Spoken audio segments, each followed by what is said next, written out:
Radar Prever FM. Você por dentro de tudo. Radar. 12:01, uma ótima tarde para você que sintoniza o 100.9 da Prever FM, para você que nos acompanha pelo preverfm.com.br. Mais uma edição do Radar. Começamos agora. Música e conversa boa, todos os dias um bom bate-papo para você. Já recebendo os nossos convidados, a Karen Ingrid Tasca, acertei o nome? Então tá bom, que é bióloga, doutora em ciências e professora substituta do Departamento de Infectologia da Faculdade de Medicina de Botucatu. Karen, boa tarde, tudo bem? Muito obrigado por aceitar o nosso convite aqui do Radar. Obrigada, eu que agradeço vocês, né, por essa oportunidade de conversar um pouquinho com a população e que a gente tenha um bom bate-papo aqui. O Leandro Rocha tá virando quase meu parceiro aqui de Radar.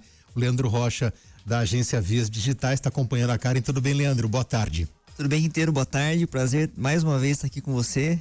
É sempre uma alegria, viu? Participar aqui do Radar. Alegria é nossa. Ô Karen, você que fez parte de um estudo que devolveu Botucatu para os holofotes da ciência, né? Sim. Você consegue respirar? Tá dormindo tranquilo até hoje ou não? Não, então, a gente teve aquele estudo da vacinação em massa contra a Covid, né? Que já a gente colocou ali Botucatu no radar de todo mundo, não só do Brasil, mas do mundo inteiro. Então foi uma experiência incrível e agora com esse estudo da dengue também uma outra experiência aí que a gente não tem nem palavras para dizer o quão feliz a gente fica em poder realizar esses dois estudos tão importantes. Quanto tempo durou o estudo da dengue? O da dengue está em andamento ainda, né? Então a gente fez essa vacinação em janeiro e ele tem um período de 1 ano para acompanhamento de todo mundo, de toda a cidade, todos os casos de dengue e todas as reações adversas que surgirem por aí. Então a gente tem esse 1 ano de acompanhamento completo. Então a gente está ainda nessa investigação. Como é que vocês lidaram com a notícia de semana retrasada? Foi retrasada, né? Foi. Já temos algumas semanas, né? Da suspensão de... Foram alguns lotes?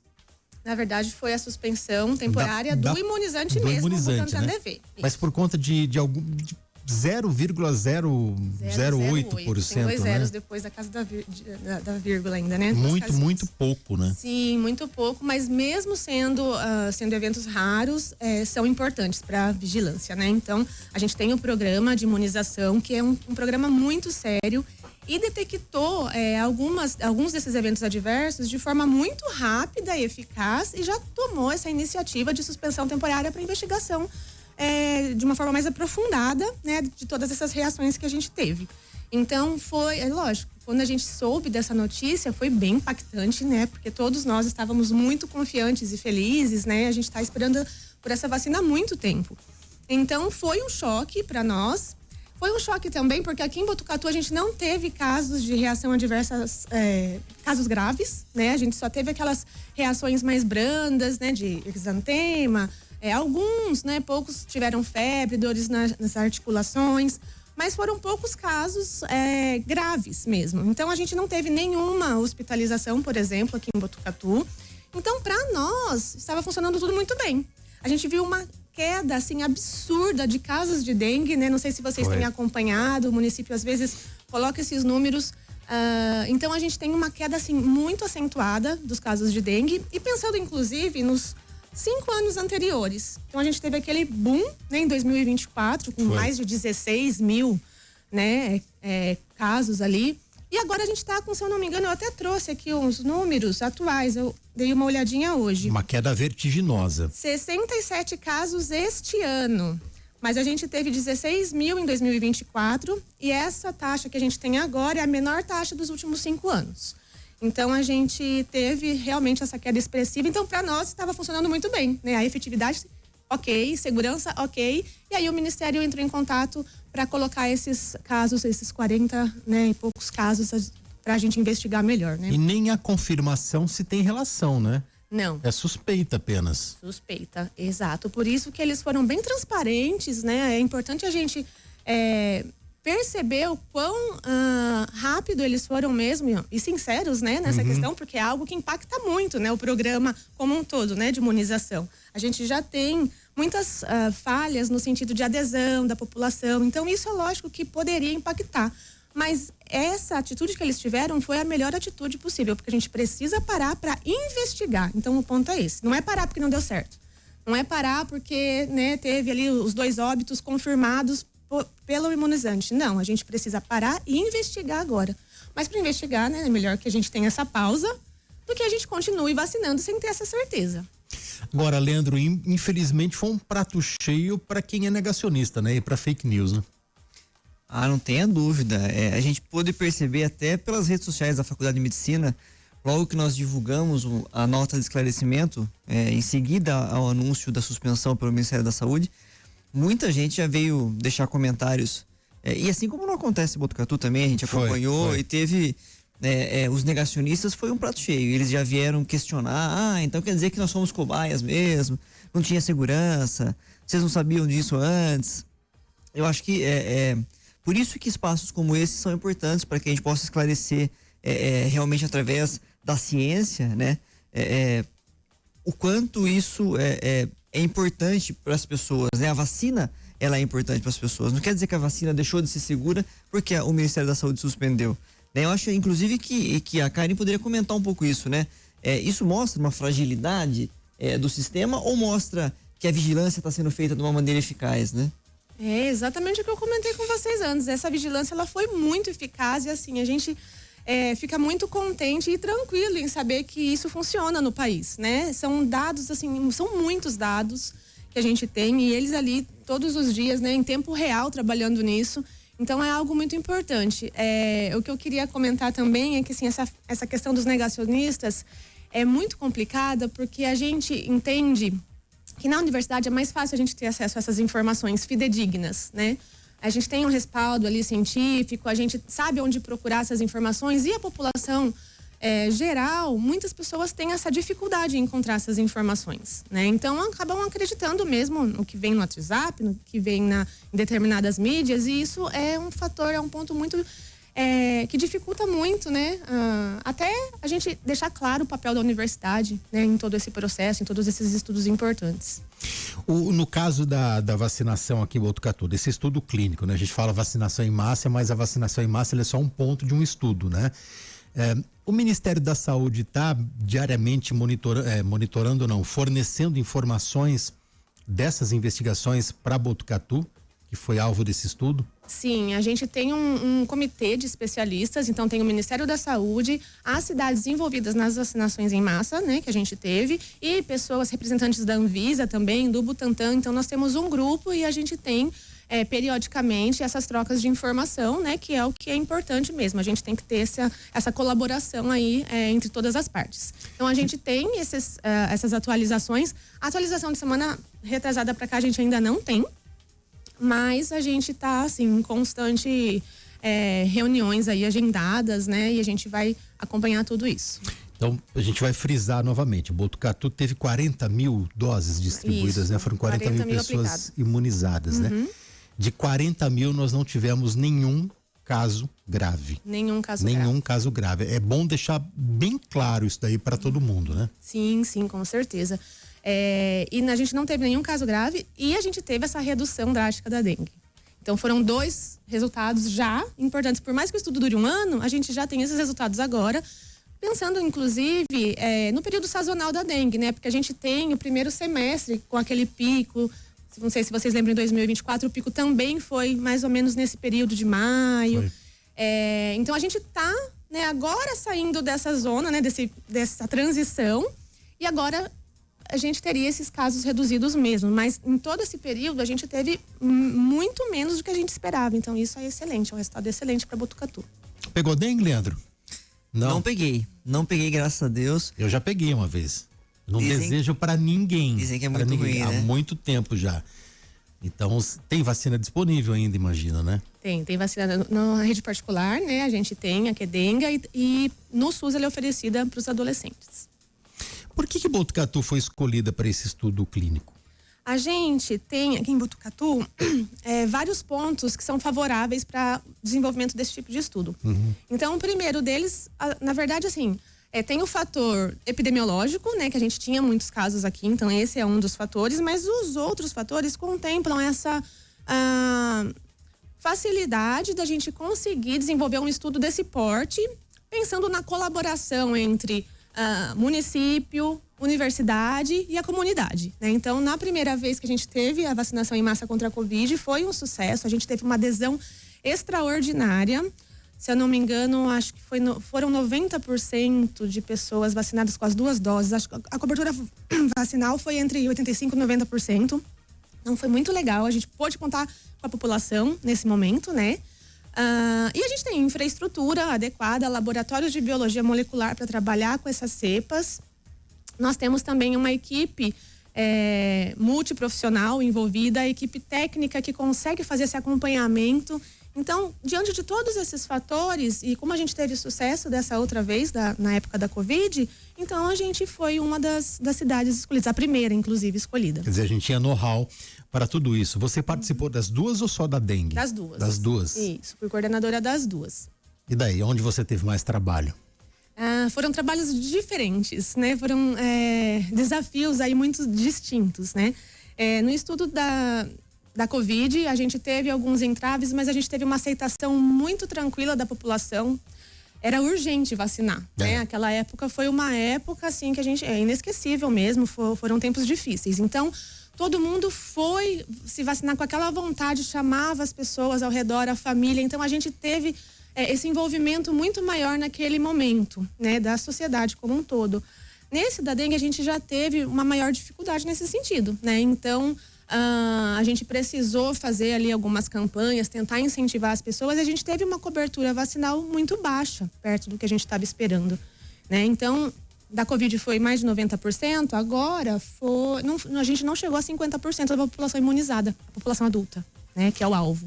Se a gente colocar, vamos pegar um jargão popular, né? Água batendo no pescoço. O brasileiro adora uma água batendo no pescoço, né? Acho que a pandemia era mais ou menos isso, né, Leandro? Um momento dramático que a gente vivia, né? Com muita gente morrendo e tudo colapsando, o sistema de saúde colapsando no país todo. Então, acho que teve aquela comoção, né, Karen? Né, Leandro? Que a gente vivia bastante, né? É que durante a pandemia, eu tenho a impressão de que as pessoas não tinham outra opção, né? A vacina era a salvação, né? Sim. Era a única forma que se tinha de as pessoas terem mais chances de sobreviver, vamos dizer assim, né? A gente não sabia como seriam os meses seguintes, os anos seguintes. Já com a vacinação da dengue, apesar de ser uma doença séria, como você relatou, com sintomas graves, com risco de morte, inclusive, as pessoas ainda levam isso um pouco mais, mas ainda mais agora, né? Nesse período de inverno, que as pessoas sabem que o índice de infestação cai, chove menos, apesar que nos últimos dias choveu bem, né? As pessoas, eu acho que tiram um pouco o pé da questão da prevenção, mas eu acho que por isso que a gente tem que insistir nas campanhas, para que realmente as pessoas entendam que é uma doença grave, né? E acho que esse estudo que está sendo desenvolvido aqui na Faculdade de Medicina é a prova disso, né? De que a gente precisa realmente se atentar para a dengue, que é uma doença que não deve ser negligenciada. Ela mata, a dengue mata. Acho que as pessoas não estão se atentando para isso, né? Ela pode não matar na velocidade que a Covid estava matando, né, Karen? Sim. Acho que o brasileiro se atenta muito a isso, né? Mas ela mata. Eu não desejo para ninguém o que eu passei com dengue. Imagina se for uma dengue hemorrágica, né? Sim, é difícil. E a gente tem também, eu queria comentar aqui com vocês, né, essa questão de estudo, porque todo mundo fala, estudo, né? Tava até comentando com o Leandro, a gente tem essa dificuldade também em explicar o que é o estudo, por que se chama estudo, né? Na verdade, a gente nós não estamos participando de um estudo clínico. O estudo clínico, ele já foi feito. Então, para aprovação de qualquer medicação, vacina, a gente precisa passar por algumas fases de estudo para isso, de fato, chegar, né, na rede pública, enfim, né, ou particular, dependendo do caso. Mas os estudos, eles foram feitos antes, então a gente tem essa confirmação de eficácia e segurança já bem estabelecido, né? Em todos os artigos que saíram do Butantan, eles fizeram um estudo muito grande. Então a gente tem estudos de fase 1, 2 e 3, né? Que são os estudos clínicos.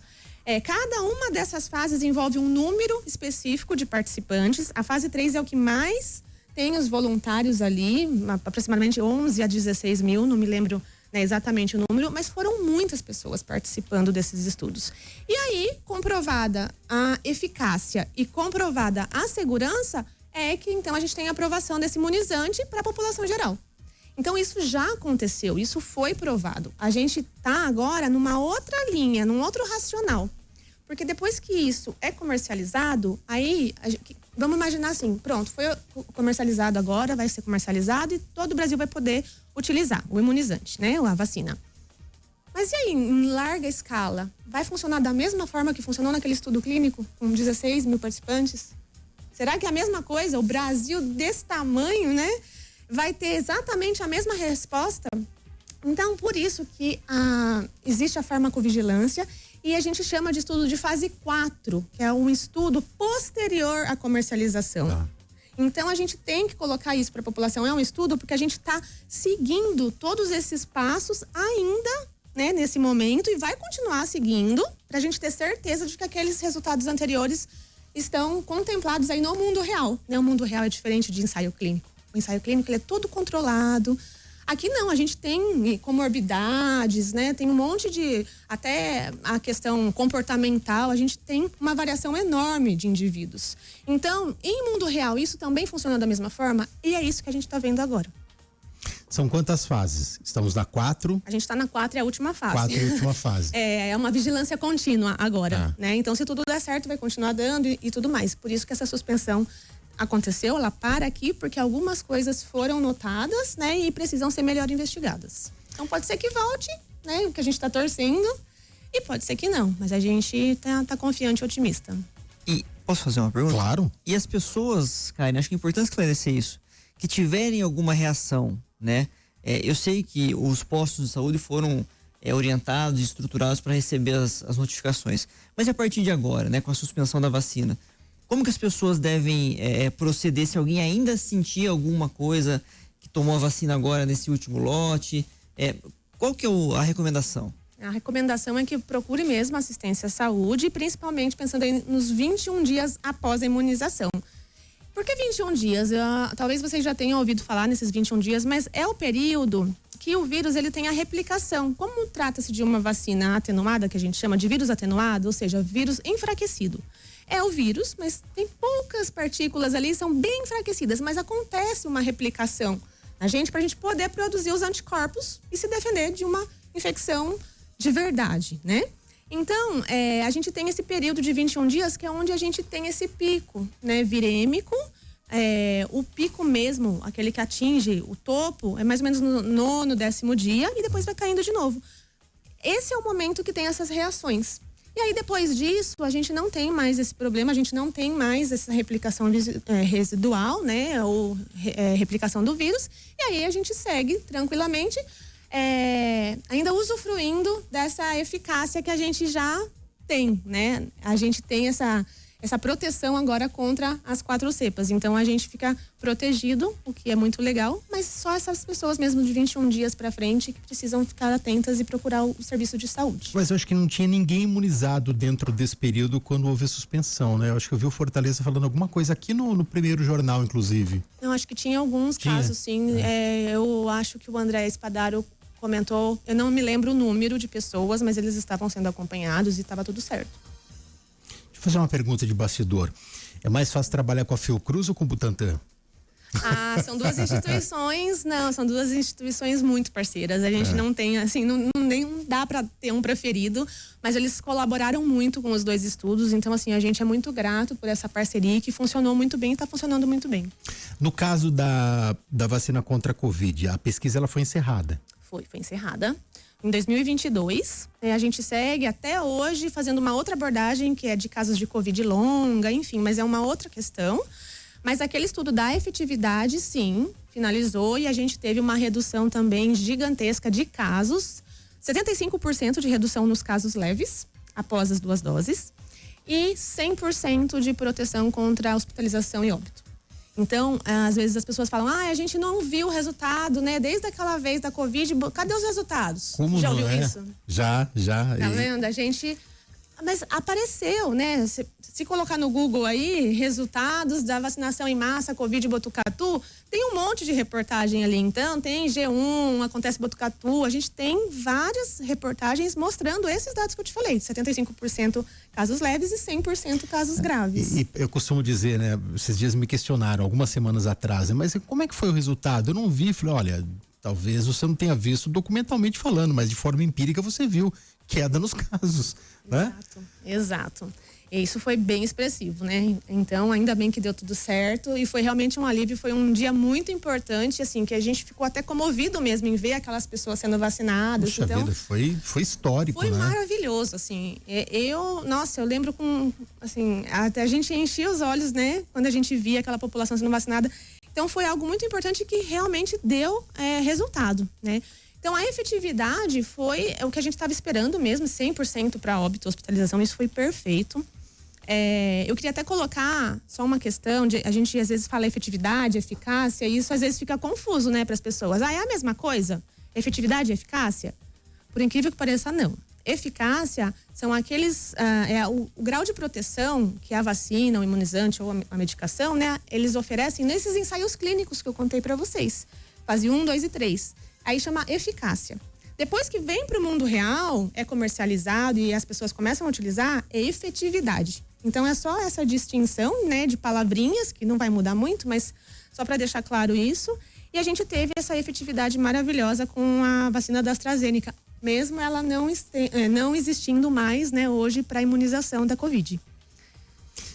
Eu acho que teve uma união de esforços maior na Covid, né? Então, AstraZeneca, Fiocruz, Fundação Bill e Melinda Gates, que mais nós tivemos? Ministério da Saúde, né? Claro, com a... Aliás, é importante a gente sempre salientar a importância da universidade nesses estudos, né? Sim, o protagonismo da universidade é indiscutível, né? Porque a gente tem ali, tanto como eu comentei, a infraestrutura, o pessoal, né? Os profissionais que estão trabalhando. Essa interface com o município funcionou muito bem, também funciona muito bem, e com a comunidade. Então, a universidade, ela tem seu papel e acaba sendo uma consolidação de todo o investimento que as pessoas fazem nas universidades públicas, né? Na educação, saúde. Então, isso acaba sendo um retorno para a população. Nós fazemos pesquisas sérias, com esse dinheiro que a gente mesmo paga, né? Nos impostos. Então, é uma devolução. Olha como é importante Botucatu ser contemplada com 2 estudos como esse.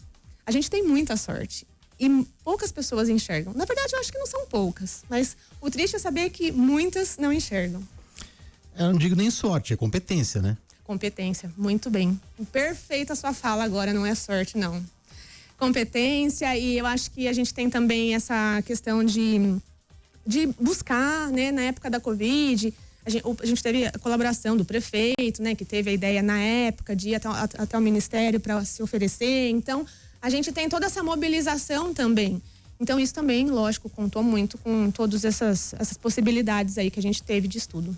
Legal. Bom, daqui a pouco a gente volta a falar com a Karen, com o Leandro, aqui no Radar da Prever FM. Se você tiver dúvida, quiser participar, 3440-1009. Prever FM.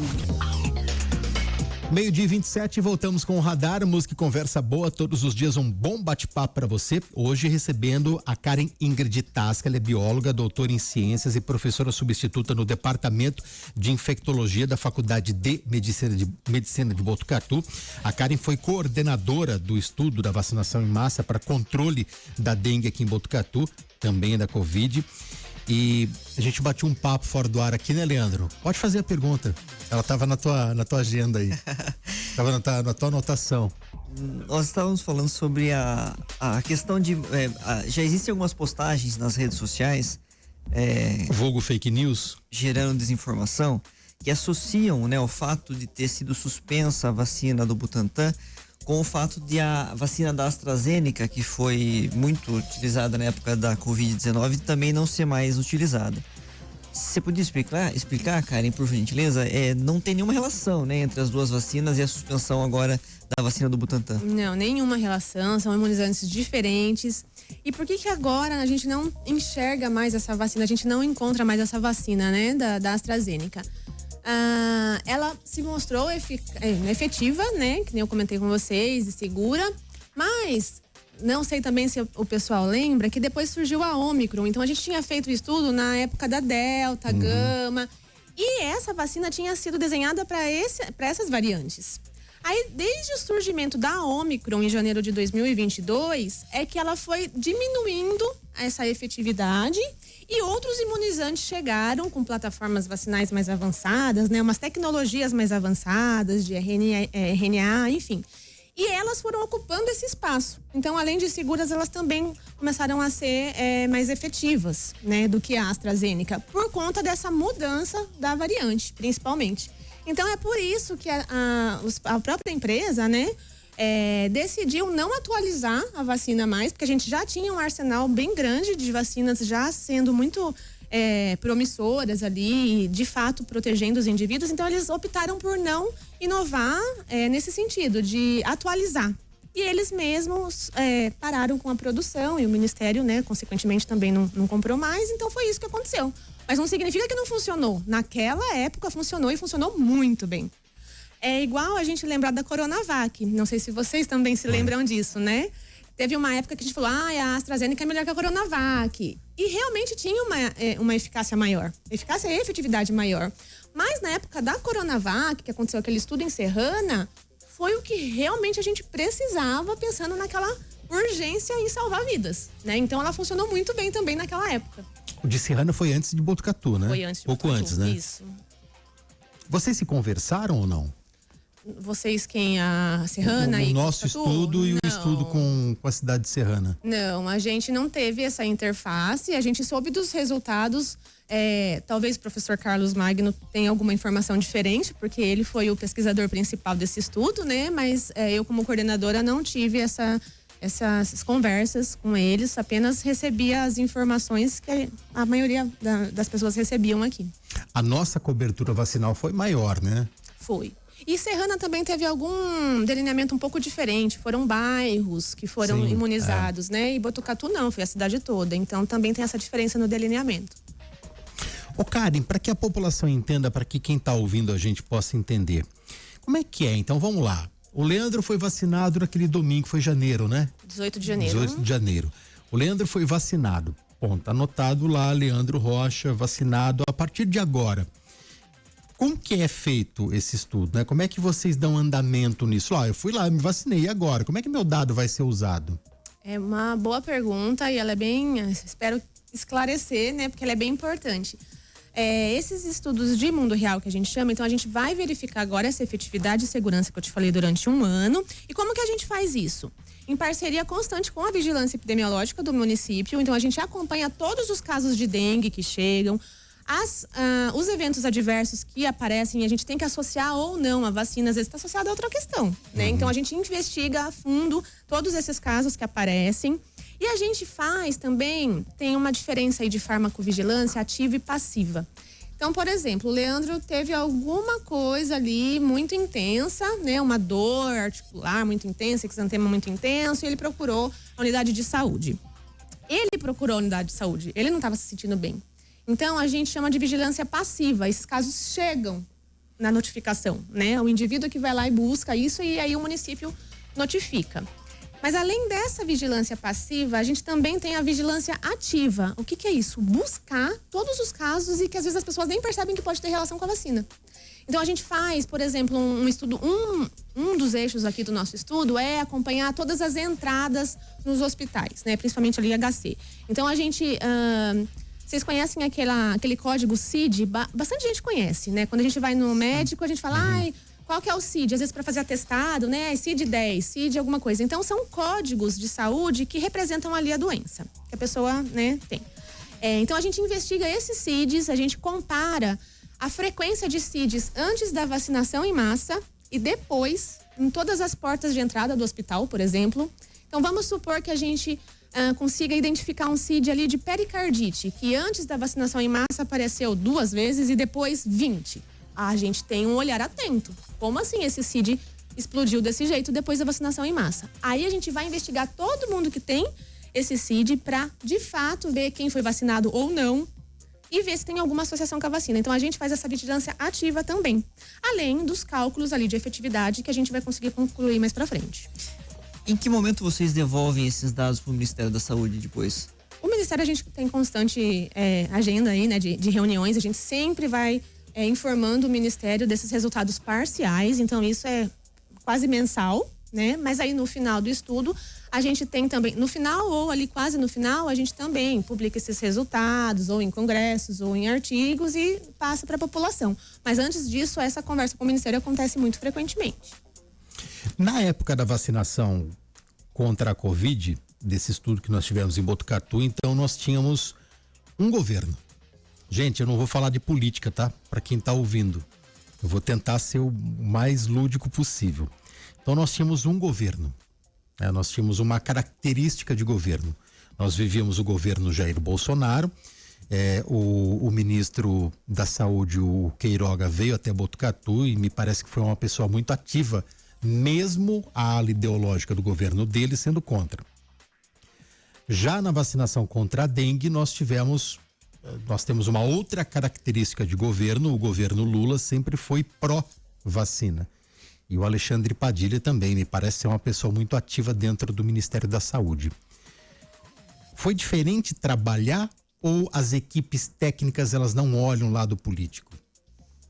É uma pergunta tão profunda essa, mas a gente teve sim alguns entraves também, lógico, né? O intuito não é entrar aqui na questão política. Vamos deixar bem claro isso, hein, gente? Ninguém está entrando em lado político aqui. São características de governo e características de composição no Ministério. Sim, mas a gente teve na época da Covid alguns atrasos nas decisões e, por incrível que pareça, os atrasos daquela época, eles refletiam em muitas mortes. Né? Então o problema não é assim, o atraso por si só, a gente atrasa, né? Às vezes a gente tem um compromisso e atrasa. Atrasos, ok, mas naquela época a gente não podia ter atraso. Então a gente teve esse atraso, o que impactou, né, no número mesmo de mortes.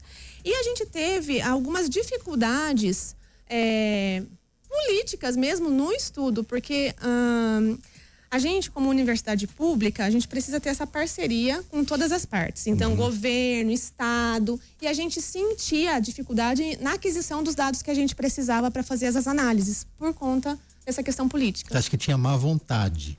Não sei se má vontade seria a palavra ideal, mas... Pouca vontade.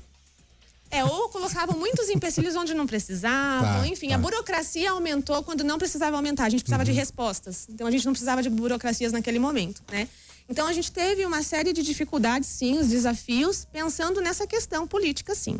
Agora a gente está trabalhando de uma forma mais tranquila, eu estou percebendo como coordenadora do estudo, né? Então a gente tem muitas pessoas participando desse estudo, são muitos atores, né? Então a gente tem o pesquisador principal, a coordenação, toda a equipe que é enorme, a da Covid também foi uma equipe enorme, envolvendo... Quantas pessoas, Karen, estão envolvidas? Nessa, da dengue? No estudo da dengue, Tanto Olha, no município quanto na faculdade. Se a gente for contar até o pessoal da assistência e que também faz essa coleta, né, de dengue pra gente, envia para o laboratório pra gente poder fazer esse diagnóstico, eu não consigo imaginar o número.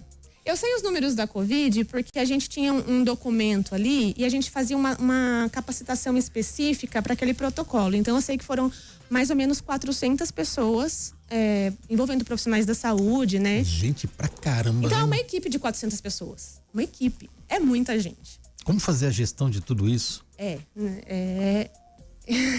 gente precisa ter algumas estratégias, né? Não é um estudo comum que a gente tem ali, às vezes, 2, 3, 4 pessoas, né? Então foi algo assim, mas foi algo fascinante, porque a gente conseguiu fazer isso, deu tudo certo e a gente viu como é importante essa cooperação, né, mútua entre todas essas partes. Na da dengue eu não tenho um número exato, mas pensem só, além das pessoas da universidade, que ali na universidade mesmo a gente tem umas 20 pessoas, no mínimo, trabalhando nisso. A gente tem toda a questão do município, da prefeitura, da vigilância epidemiológica e de cada unidade básica de saúde que está vacinando e está coletando a amostra dos suspeitos de dengue e notificando. Então, assim, é um número bem, bem grande, né? O Karen, tem alguma história que você vai lembrar pro resto da tua vida de bastidores, assim, seja na vacinação da Covid, seja na vacinação contra a dengue, alguma coisa, sei lá, algum fato, seja triste ou não, mas que você falou, puxa vida, eu achei que não ia dar, mas deu, alguma coisa, alguma corrida contra o tempo. Você deve ter história pra caramba, né, pra lembrar. Não, tenho bastante história, sim, mas eu acho que uma que me pega até hoje foi esse desafio de trabalhar com pessoas de outros países. Então, na época da Covid, por exemplo, que tinha, né, Oxford, Bill e Melinda Gates, a gente tinha que dar uma resposta muito rápida, mas era difícil a gente explicar qual era a nossa situação para eles, porque eles não têm essa mesma situação que nós, não têm as mesmas dificuldades. O Brasil, né, é muito diferente, os sistemas de vigilância são diferentes e existem algumas peculiaridades que a gente precisa ter um olhar muito atento para poder enxergar. Então, até assim, um exemplo bem básico do que eu tô falando, erro de digitação. Ao invés de você escrever ali um nome João da Silva, você escreve Silva com U. Você não consegue pegar esse João da Silva em uma outra plataforma que você está investigando vacina. Não tinha IA para ajudar? Não era mais difícil a gente conseguir. Então, a gente também tem essas estratégias, né, de, por exemplo, a aproximação com o nome, né, quanto se aproxima esse nome, aí a gente checa se é o mesmo. Então, a gente tem algumas questões aqui mais complicadas e que eles, em outros países ali, não têm essa percepção. Para eles é tudo mais fácil. Então, você precisa de mais gente para poder fazer esse estudo avançar? Eu mando mais gente. Mas assim, a gente não precisa de mais gente. Porque essas pessoas vão precisar ser capacitadas, a gente vai gastar mais tempo ainda capacitando todo mundo. Isso vai levar o tempo que eles não precisam, não gostariam de ter. Então não é simples o jeito que às vezes eles colocavam as propostas. Então eu acho que isso também foi uma questão muito importante e que eu levo até hoje. Falo, nossa, foi muito legal a parceria deles, mas a gente teve umas dificuldades assim que eu não esperava, né? Para eles era tudo muito tranquilo e as coisas não funcionam assim aqui no Brasil. Então essa diferença cultural e tudo mais, às vezes batia na trave ali, mas a gente conseguiu, fazer esse gol, porque foi difícil, mas deu certo. Empecilhos que a gente nem imaginava, né, Leandro? Quem ficou lá na fila, lá, se vacinou, ninguém conseguia imaginar que teve muita gente que trabalhou, sonhou, chorou, ficou desesperado, conseguiu. O dia D começou muito antes, né? Muito. Do 16 de maio. Agora... Chorou muitas vezes, Karen? Nossa senhora, muitas. Um dia depois do meu aniversário, então, foi um presentão. Júnior, se você me permite, eu queria propor para a doutora Karen falar um pouquinho sobre uma questão que eu acho que foi uma dúvida durante o estudo, que uma etapa comum das pesquisas clínicas, dos estudos clínicos, é o termo de consentimento livre esclarecido, né? E nesse caso do estudo da dengue, não foi preciso pegar dos sujeitos que participaram da pesquisa esse termo de aceite, né? Por quê, Karen? Essa é uma questão que eu também vi nas redes sociais, muita gente falando, né, que, por que não teve termo de consentimento? É um estudo. Mas, como eu contei para vocês, esse é um estudo de fase 4, pós-comercialização. Então, esse termo de consentimento, ele existe, as nossas normas, né, éticas ali, a bioética funciona muito bem aqui no Brasil, a gente tem órgãos reguladores muito eficazes. E esses termos de consentimento que a gente assina quando participa de estudo, isso acontece nos ensaios clínicos anteriores, né? Nas fases clínicas anteriores. Então, para a fase 1 precisou ter, fase 2 também, fase 3 também. Mostrando que tudo deu certo, segurança e eficácia, tudo ok, agora a Anvisa aprovou, vamos comercializar, agora não faz mais parte daquele estudo clínico. Agora a gente tem uma fase de acompanhamento de farmacovigilância que vai ser eterna, praticamente. Esse estudo de um ano que eu tô te falando é um ano aqui na Unesp. Mas os programas de imunização, eles conseguem fazer isso assim, para sempre mesmo. É uma vigilância para todos os medicamentos e vacinas, né? Então, a gente não precisou, porque já estava aprovado. Então, a gente não teve esse papel de... Não foi um teste, não foi um ensaio. Esse termo que o pessoal fala às vezes, a gente não é cobaia. Aqui a gente tem muitas pessoas que falam isso, né? E a pessoa sabe o que é cobaia? Será que ela procurou no Google? É uma pesquisa bem básica. O que é cobaia? As pessoas não fazem essa pesquisa. E falam, Botucatu, mais uma vez cobaia. Então, elas escutam e replicam, sem estudar, sem saber. E veja só que é algo muito tranquilo você colocar no Google o que é cobaia e ver o que é, antes de falar, né? Então, como não é nada complexo, eu não entendo muito bem por que as pessoas não fazem isso antes. Mas, enfim, esse termo, sabe porquinho da Índia? Veio do porquinho da Índia. Antigamente, ele era utilizado por ser dócil e tudo mais nas pesquisas em animais. E aí, o termo cobaia foi associado ao porquinho da Índia. Então, quando a gente está falando de animais, porque antes desses estudos clínicos acontecerem, tem um estudo pré-clínico. Ou seja, antes de fase 1, 2, 3 e agora 4, a gente lá atrás tem os ensaios pré-clínicos que utilizam animais, por exemplo. Os animais, eles não podem opinar, né? Então você não vai falar assim, ai, camundongo, você quer participar do meu estudo? Ó, tem esse risco e esse benefício. Ele não vai falar. Então, você tratar o animal dessa forma, por mais que tenha, né? A gente tem comitês de ética em pesquisa em animais que garantem a proteção e bem-estar desse animal. Isso existe. Mas o animal não consegue falar se ele tem vontade ou não de participar daquele estudo. Nós temos. Então, a gente tem essa abertura com quem está promovendo o estudo. As pessoas explicam o estudo, perguntam se o participante, o possível participante, tem alguma dúvida, sana todas as dúvidas, mostra benefício, potenciais riscos e pergunta, você aceita participar como voluntário? Você pode se retirar do estudo a qualquer momento, sem prejuízo nenhum, né? Então a pessoa tem esse livre-arbítrio, sabendo de tudo que ela pode passar. Isso é um processo de consentimento muito importante e que nos estudos clínicos precisa ter. Agora, na vida real, não. Na vida real já foi aprovado, já está comercializado e as pessoas já estão usando. Só que qual é o diferencial? Quando que a gente ia ver um evento raro, se a gente não tivesse vendo essa parte que a gente está vendo agora, do estudo de mundo real, onde milhões de pessoas vão ser vacinadas e não só 16 mil. Né? Então, você ter um evento adverso em 16 mil é diferente, um evento raro, do que 500 mil pessoas que a gente teve agora com essa vacina Butantan DV no Brasil. Foram 500 mil. Olha a diferença dos números. É mais fácil enxergar esse evento raro aqui, entendeu? O que é considerado um evento raro, se você me permite? O evento raro é um evento que a gente não... Primeiro, a gente não está esperando isso, então não tem em bula. Não ter em bula significa que a gente não detectou esse evento nos ensaios clínicos, aí não vai para bula, então a gente não sai inesperado, né? E raro porque é raro mesmo. Então, assim, um mínimo de pessoas pode ter aquele evento, mas a gente só enxerga isso numa população gigante imunizada. Senão a gente não vai enxergar. E uma coisa também que eu ia contar para vocês, o que muda aí? O que muda enxergar esses eventos? É que ele seja colocado na bula como um evento raro.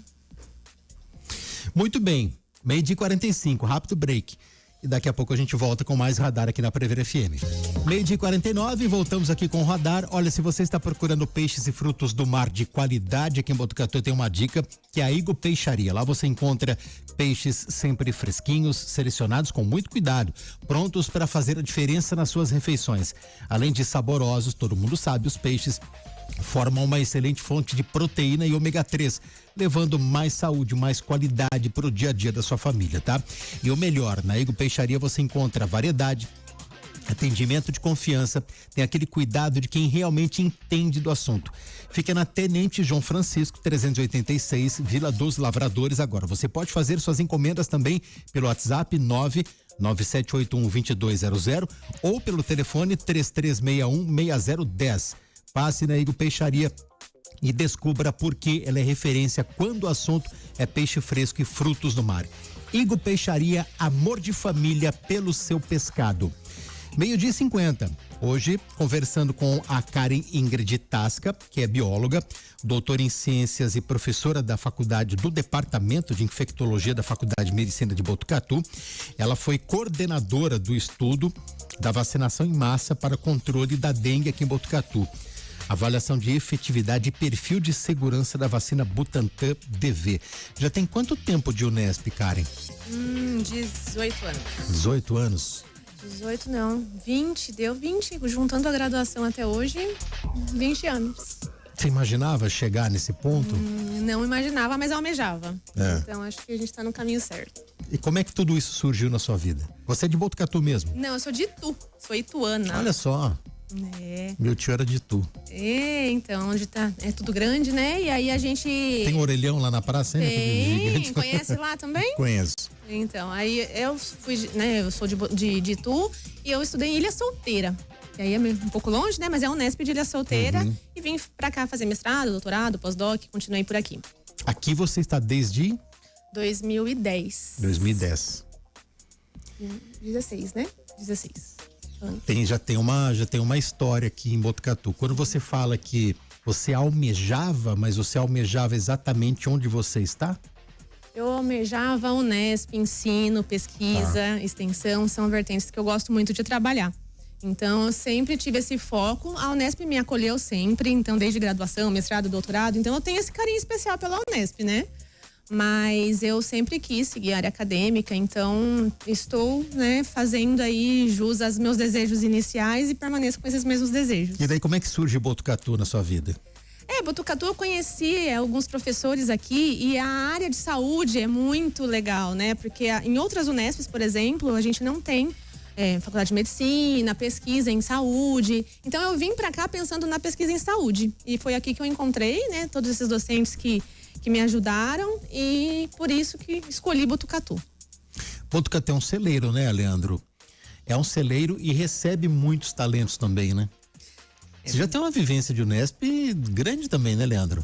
Já, eu atuei pela primeira vez na Unesp em 2008, fiquei lá até 2015, né, como assessor de imprensa da Faculdade de Medicina, e depois agora como agência de comunicação voltei a atender a Unesp em 2017, aí já como agência, né, e eu gosto muito desse mundo unespiano, né. Nós já falamos aqui em outras oportunidades, mas o papel da divulgação científica, para mim, o nosso papel de comunicadores de comunicação social associado à divulgação científica é muito importante. Ô Karen, você acha que falta a população se envolver mais com a Unesp? Eu acho que não precisa ali tentar colocar alguma culpa em algum papel específico, né? Eu acho que todos nós temos essa responsabilidade, a comunidade tem essa responsabilidade de entender e de ter essa certeza de que eles podem confiar na universidade, né? Na universidade pública que produz esses estudos, né? E que a gente faz tudo da maneira, né, correta. Então eles precisam, acho que voltar a ter essa confiança, porque antes era mais comum essa confiança a gente enxergar, né? Agora a gente tem aí uns balanços aí aconteceram e agora a gente tem algumas dificuldades nesse sentido, mas eu acho que a gente precisa retomar essa confiança e nós também precisamos tentar envolver mais a comunidade em tudo, né? Então, até estava comentando com o Leandro antes da gente entrar aqui que eu acho que a gente precisa investir muito nessa questão de comunicação com a sociedade, né? Colocar ali alguns canais, mostrar os estudos que estão sendo feitos na Unesp para a comunidade realmente enxergar o nosso papel, né? Que é um papel, assim, lindo. São muitas pesquisas extraordinárias que a gente tem aqui, né, na Unesp. Então, acho que vale muito a pena a gente olhar com mais carinho para isso. Queria só aproveitar esse gancho, Júnior, e perguntar para Karen, porque eu acho que, assim, as pessoas, ao utilizarem as redes sociais pro bem ou pro mal, elas utilizam diariamente 18 horas por dia. Uhum. Como que, na sua opinião, as pessoas podem diferenciar o que tem embasamento científico e o que é só fake news ou o que não deve ser considerado? Como as pessoas podem fazer esse filtro pensando em informação de cunho científico? Esse filtro, ele é muito difícil, né? Então, mas eu acho que o desafio maior é a pessoa ter essa sensibilidade, essa perspicácia de saber que ela tem que procurar e ter essa atitude de procurar. Então, esse é o primeiro passo, né? E aí, depois que ela consegue perceber essa importância, buscar, às vezes, até se você coloca tal notícia, é fake news, você já consegue ver algumas questões ali importantes. Tem alguns sites, algumas plataformas que já usam essa questão de fake news para identificação. Você pode até relatar uma fake news que ela volta ali para depois quem está pesquisando no Google. Então você precisa procurar dessa forma.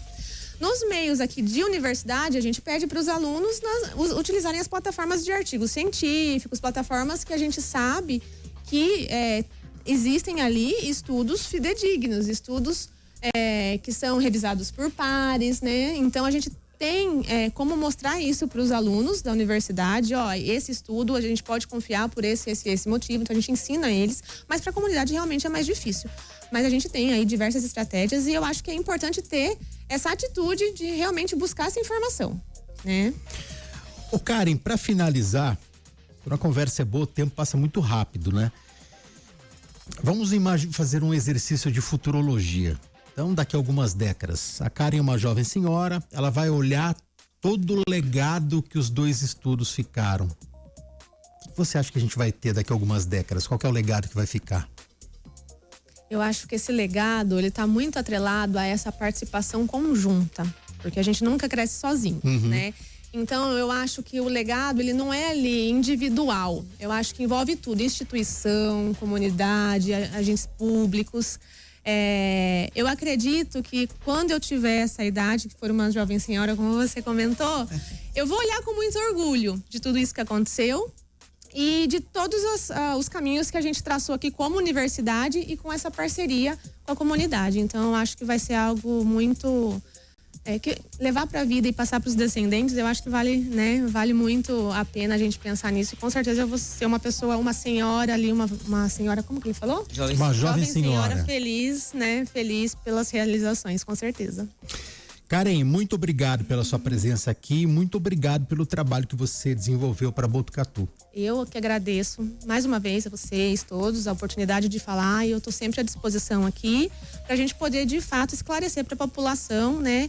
E pedir, por favor, para que eles não acreditem em qualquer notícia, né? Tem alguma dúvida? Procura os pesquisadores. A gente tem ali também fácil, né? O canal de comunicação nosso é tranquilo, então busca essa informação para depois replicar a informação correta. Inclusive, os canais da Faculdade de Medicina estão abertos a isso também. Nós recebemos muitas demandas logo depois da vacinação em massa pelo Instagram. E a legal. Karen foi uma importante parceira, que nós replicávamos para ela as dúvidas, ela nos respondia e nós respondíamos as pessoas pelo Instagram. Então, as redes sociais podem ser usadas de maneira consciente, responsável e para o bem. Leandro, obrigado pela sua presença aqui mais uma vez e por trazê-la também ao radar. E eu que agradeço, Júnior, mais uma vez pelo espaço, pela parceria de sempre. Eu acho que, como eu disse, né, esses espaços na imprensa são fundamentais para a divulgação da informação fiel, correta, com embasamento científico. Obrigado mais uma vez. Valeu, gente. Valeu, Karen, Leandro. Bom. Radar Prever FM. Você por dentro de tudo. Radar.